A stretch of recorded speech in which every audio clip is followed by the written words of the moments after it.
Alright, man, let's do this.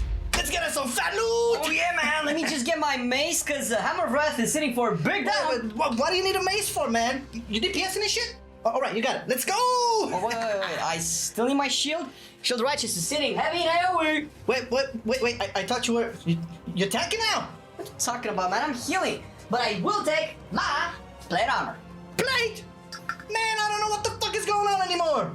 Hey, man, how about you take some, like, Holy Paladin talents, gear, rotation, covenants, and more, man? And more? Man, fuck this shit. I'm going back to Beast Mastery.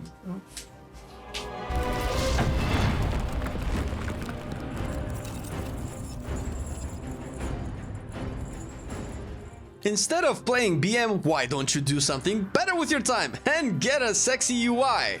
Hey man, BM still does damage! Sure it does. Having proper add-ons gives you even more damage and healing. The CurseForge client makes it even easier to get things done with a quick install, a simple way to browse add-ons and update them all in one click. If you use the old Twitch client, it's that, only with add-ons and working independently now.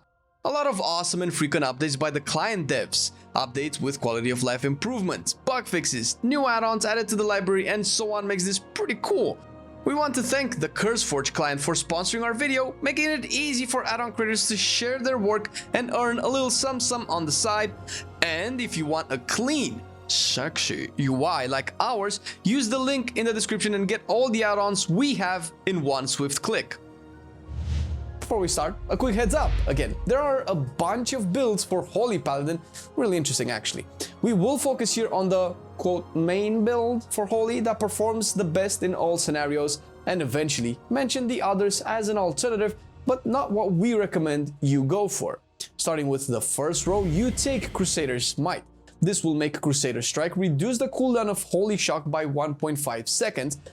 With the re-addition of Holy Powers and how generating and spending this resource functions, Crusader Strike is and will be your most efficient way to build Holy Power. Adding on top of it the value of Holy Shock, an instant heal that really pumps almost as much as Flash of Light, is cheaper, has a 30% increased crit chance, and generates Holy Power with no restrictions, makes this talent the undisputable best choice. Moving down to the second row, Judgment of Light is the best option you have. Using Judgment on the priority target will translate into passive healing for everyone that hits the target. In terms of damage, it actually deals a bit of damage, quite a few, and increases the holy damage of your next Crusader Strike or Holy Shock. In and of itself, Judgment is worth to cast for the DPS value it adds at an almost insignificant mana cost. Adding a passive heal component to your group is just free healing. On the third row, another talent we recommend in all content will be Blinding Light. You don't really need the extra stuns from Fist of Justice since everyone and their mom has a stun nowadays, and Repentance has very few uses. Generally, Blinding Light is going to add more value than everything. You can essentially stop any casts that cannot be kicked, or if your group has their interrupts on cooldown, you can actually CC the targets if your group damaging stops and doesn't break the blind, giving your tank a chance to kite or giving you a chance to heal the fools back up. Further down, there are two options. Rule of Law will be your choice in raids. The Mastery for Holy Paladin increases the healing you do to targets that are closer to you, and Rule of Law increases the reach of your Mastery by 50% on top of extra range on your heals. Raids are usually the only time you should get value out of this, since you will be in melee all the time and the ranged DPSers will be usually too far away for your heals to be effective, or at least as effective as they would be on melee targets that are close to you. In dungeons, you want Unbreakable Spirit. This will reduce the cooldown of your bubble, Divine Shield, and Lay on Hands by 30%, but more importantly, it will reduce the cooldown of Divine Protection by 30%, making it a 42-second cooldown that gives you a 20% damage reduction. I actually don't think any other healer has a personal defensive that available and that strong. Even Barkskin is a minute cooldown. As a healer, you want to be the last target you need to worry about when healing, and since you are in full plate with a shield, you will naturally take less damage than most people. Add the Divine Protection that can be used so often, and the threat to your existence will be a thing of the past. Although immobile, Cavalier would make you sacrifice too much value to be worth considering. The level 40 row has all options viable, but we will recommend Divine Purpose. This talent gives your spenders a 15% chance to proc a buff that makes your next spender free and be 20% better. This means that by spending Holy Power, you can make your next Shield of the Righteous, Word of Glory, or Light of Dawn cost no Holy Powers, deal 20% more damage, or heal for 20% more. This talent fills in the gaps of your rotation for some consistent burst healing. Sure, it's RNG, but with a fast-paced playstyle that relies on haste, you'll have this often enough that you will feel better without your healing cooldowns, so long as you don't mess up your rotation by falling behind on keeping everybody up. An issue that can and should be addressed by your utility, but more on that later. Holy Avenger is an alternative that's not RNG, but not what we would recommend for this build. It has a ridiculous amount of Holy Power generation and will give you a window of intense healing, which is used for Sun King as an example.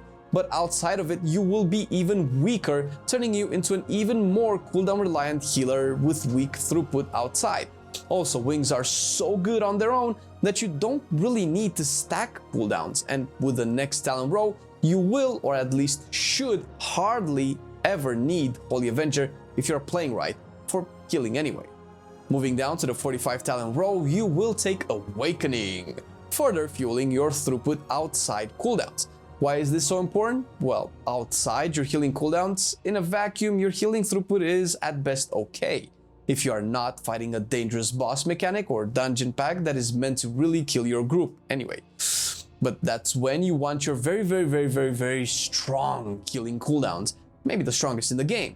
For every other situation, you rely on Divine Purpose and Awakening to essentially fish for procs of wings. Again, I understand it's RNG, but when you are consistently fighting over long periods of time, you will get enough wing procs that you will be able to keep your group alive even outside your cooldowns, because, well, Awakening is giving you 10 seconds of healing cooldown by its design. It's all about the numbers, dear viewer, and you cannot look at RNG in an isolated encounter, but in the grand scheme of things. And in the grand scheme of things, this talent gives you the most value. Sanctified Wrath makes your wings way stronger, and as a consequence, you will heal for a lot more during Avenging Wrath. That will take away the power you have outside wings, and really, unless fighting extremely punishing content, you might never be able to get the most out of Sanctified Wrath, since you will rarely need that much healing that this talent can provide. Lastly, making its way into the talent row from the BFA Azurite Extravaganza is Glimmer of Light. Haha, I called it! The playstyle that was so unique was made into a talent, a thing I was strongly for in BFA. Just leave me alone, okay? I'm happy about it, even though we kinda knew about it for a year now. Glimmer essentially is a 30-second buff or debuff, depending on the target, that's left after you Holy Shock them. You can have a max of 8 glimmers up, and every time you Holy Shock a target, all the glimmers explode in a small amount of healing, if they are on party members, or damage if the debuff is on the enemies. This is essentially, again, passive healing that interacts with your rotation and makes beacon healing incredibly strong. Once you heal a friendly with Holy Shock, the healing from Holy Shock and the healing from Glimmer your target takes will be replicated by Beacon of Light at 50% effectiveness, of course, on the target of your beacon. With a capable tank that has its own sustain, you will rarely have to spot heal them, making the Glimmer talent not only a good passive for healing your allies, but also really good at tank healing. This is the main build for Holy in both raids and dungeons, with the one odd talent change. There are other builds you can explore. One specific build that works with bugs and uncoordinated groups sees you take Beacon of Virtue and Saved by the Light, with the rest remaining unchanged. By using Beacon of Virtue, you will have AoE healing every 15 seconds, but lose Beacon for your main target, usually a tank. However, with Saved by the Light, you can create absorbs on your party if you use it during intense AoE damage intake, like a, 20-second Prideful. When people stay in shit they are supposed to avoid, efficient healing goes out the window, and emergency "oh shit" buttons are required, hence Beacon of Virtue. Overall, this one is less efficient than the main build we suggested, but worth mentioning if you pug a lot and don't have a group that knows what they are doing.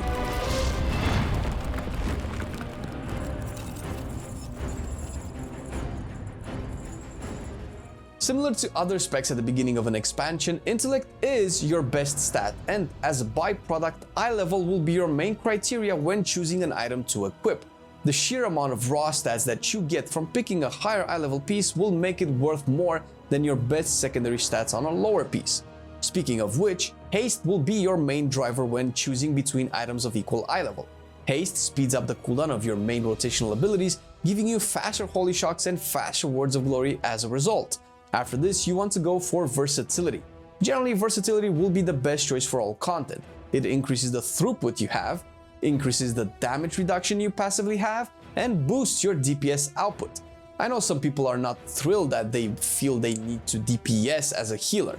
We can take that two ways. One, you don't have to, but you will do anyway by using Judgment and Crusader's Strike, so might as well make them more meaty. Not to mention that it still increases your tankiness, hence less healing required to keep you alive, and increases your healing output on top of everything.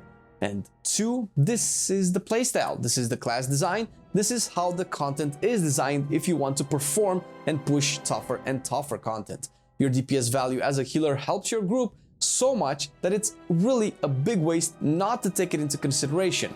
It's harder to play, but it also increases your healing throughput. Optimizing your holy power generation and holy shock cooldown reduction will inadvertently increase both your HPS and DPS. Moving on, mastery.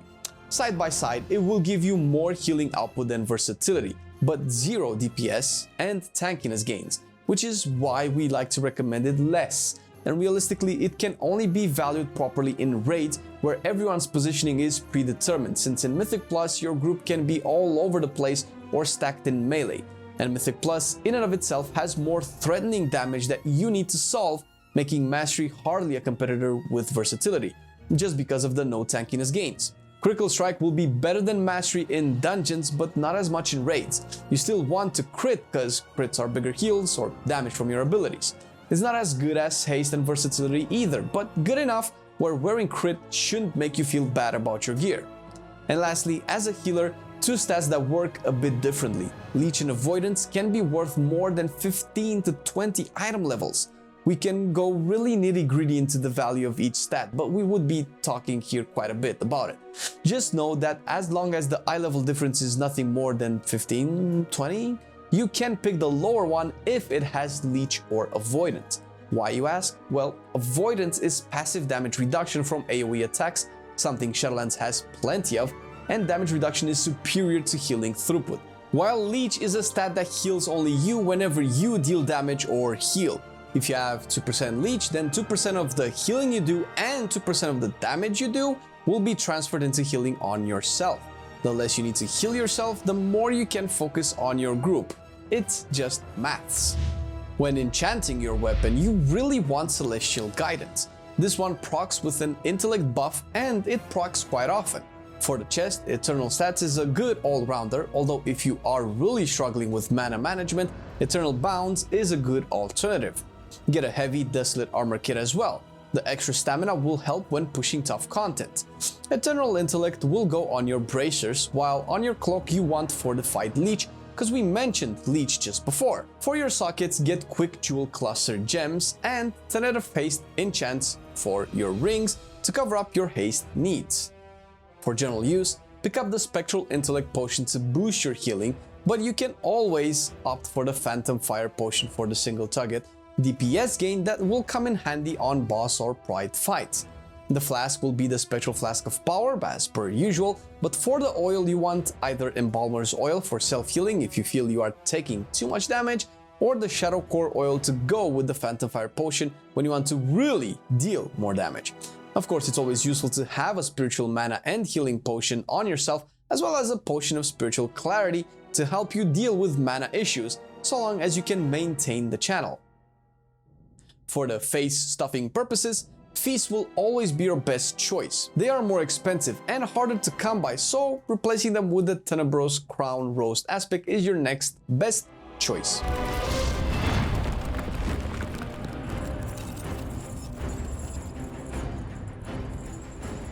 Right now, the best covenant we want to recommend for all Holy Paladins is Kyrian. Divine Toll is an amazing 1-minute cooldown that can either blast your party full of holy shocks or do some decent AoE damage if you choose to use it on enemies. A few tips on how it works. Since it can be used both on allies and enemies, the targets chosen will be prioritized based on your main target. Hence, if you cast it on an ally, the skill will look for 4 other injured allies to put a shock on themselves. Vice versa for enemies. If there aren't enough targets to go around, then the skill will look to the opposite types of targets to hit.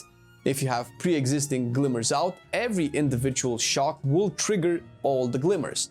This means that you will get 5 holy shocks and 5 glimmer triggers. Pretty sweet, huh? There's another value to this that is more apparent in dungeons. It being a 1-minute cooldown that can heal for quite a bit, fills in the downtime between your main healing cooldowns, which by default will be wings. Simply because of this, Kirin is the best covenant to start with and still the best to push and learn the spec. With Clea as a Soulbind, you will gain access to a few very strong traits. Valiant Strikes is the first one and it's okay, nothing groundbreaking. Mentorship is also a nice passive and you get it mostly because it's on the potency route. Cleansing Rites though is really good. A 10% max health shield in between packs is a 10% of your max health you don't need to heal. But your main goal will be Pointed Courage. It puts you on the 2 Endurance Conduits path, but the 5% crit chance is invaluable, especially now with low gear at the start of an expansion. As for conduits, the best potency conduits are Ringing Clarity and Focused Light. Following the build we recommend, you will hardly ever need 2 potency conduits. Nevertheless, having extra holy shocks roll out helps a lot, so long as they don't overheal clearly. They can be damaged though, so up to you.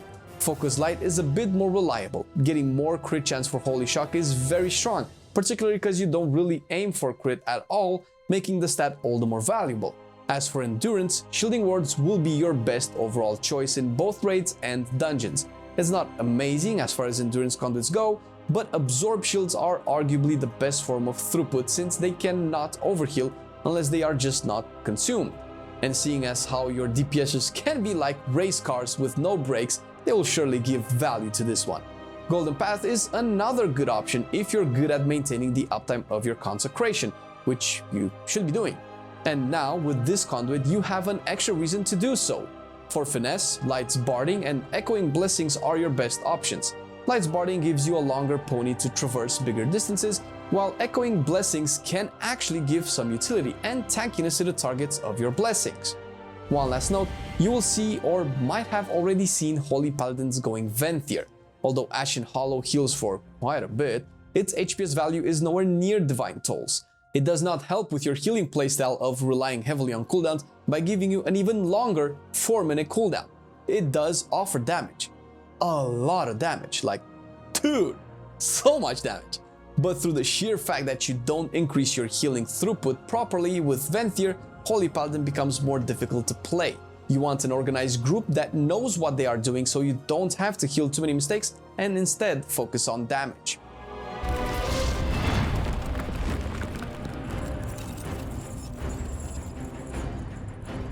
For better or worse, the PvP trinkets are the best choices. The Sinful Gladiator's Badge of Ferocity is, if I am not mistaken, the only 1-minute on-use trinket that buffs your stats, intellect to be precise, making it that much better since it will align with every Divine Toll.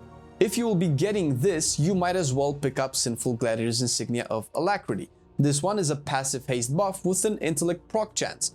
Goes well with a 1-minute on-use badge that will be available every time you use cooldowns. Alternatively, Unbound Changeling is a very good third option, especially if you don't like to do PvP at all.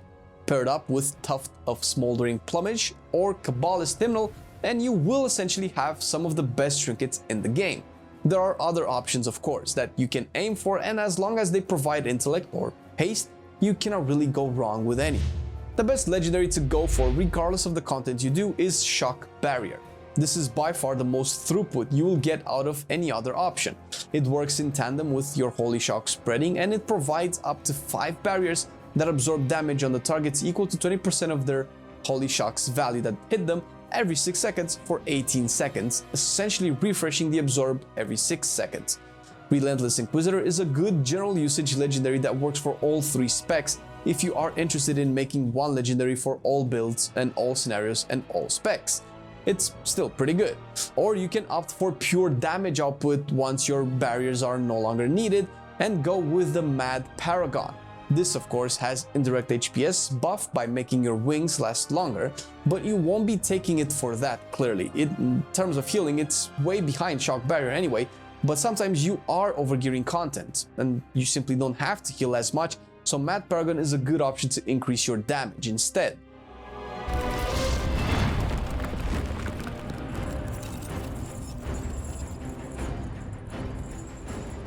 In raids, the top concern you have is to keep Beacon of Light on the tank or anyone in danger of needing a lot of healing, and make sure you never cap on Holy Power. Use Holy Shock on cooldown to either apply glimmers, heal injured allies, or do damage. Crusader Strike is next on the priority list to generate Holy Power, and as long as Holy Shock has more than 2 seconds cooldown remaining, it's good to reduce its cooldown. Judgment should be next to apply the Judgment of Light debuff. Cast Light of Dawn if there are 4 injured nearby allies, otherwise spend it on Word of Glory on anyone that needs healing. Use Hammer of Wrath for the Holy Power generation. Spend Holy Power on Shield of the Righteous if nobody needs healing, or Words of Glory / Light of Dawn to fish for wing procs. Fill in with Consecration. If you cannot be in melee to generate Holy Power, cast Light of the Martyr or hardcast Infusion of Light procs with Holy Light on your beacon target to generate Holy Power. Consume the procs on your beacon to generate Holy Power if there's nothing else for you to do. This priority is to give you a sense of what to do while outside cooldowns. The healer rotation is not as straightforward as a DPS one. You either plan to use your wings and pump hard during a high octane boss phase or pool, or simply react to what people are doing accordingly.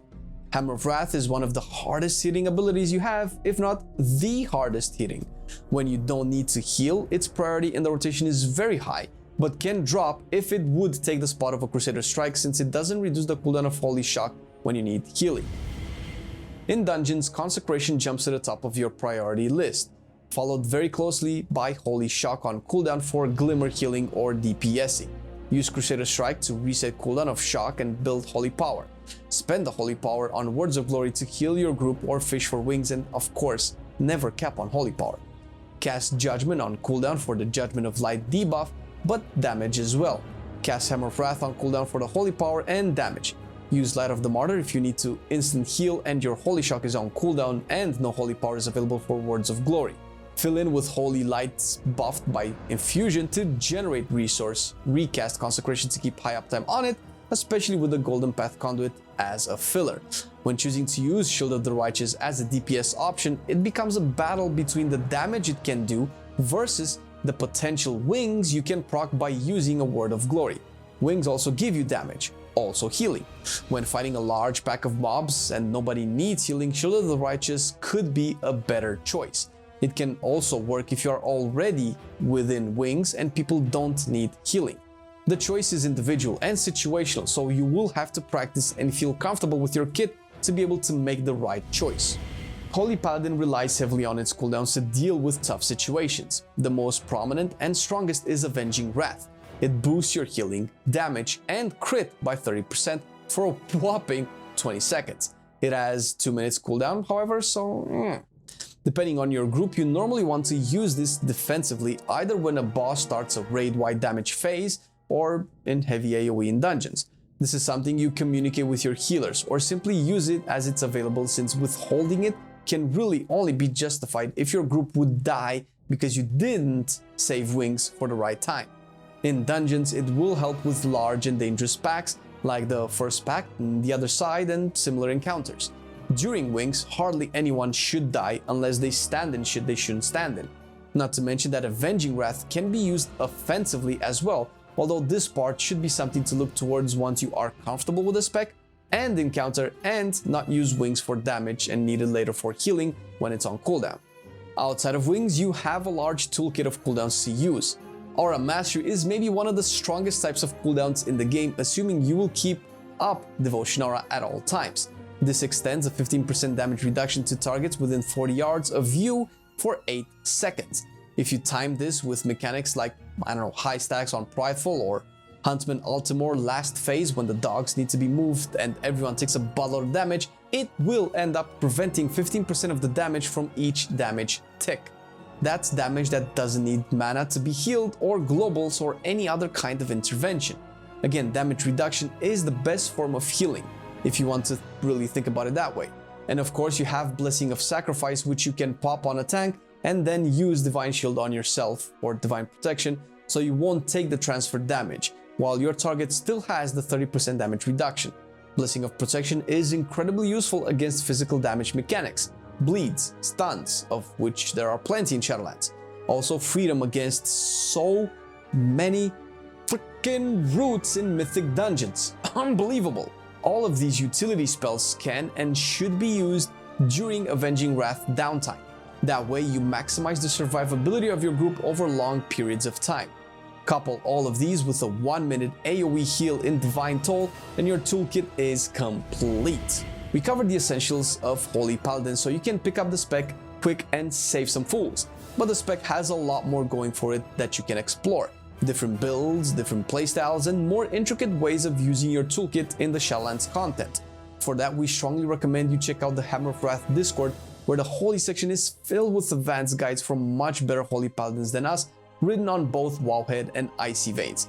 One really cool source of information is Alismir's WingsIsUp.com website, where I had a blast reading through all of the holy goodness and learned a thing or two. Also, a big shout out to Myth, who wrote the Icy Veins guide, because he did such an amazing job at providing us with feedback over things that we were a little bit iffy on.